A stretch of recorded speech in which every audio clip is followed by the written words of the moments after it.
فخامة الرئيس دونالد جي ترامب رئيس الولايات المتحدة الأمريكية، أصحاب السمو والمعالي، طاب مساؤكم بكل خير.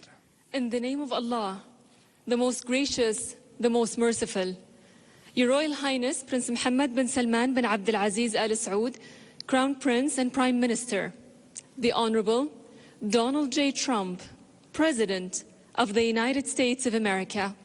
Penyelidikan atas skandal Qatargate atau dugaan aliran dana Qatar ke pejabat di lingkaran Perdana Menteri Israel Benjamin Netanyahu terus berlanjut hingga kini.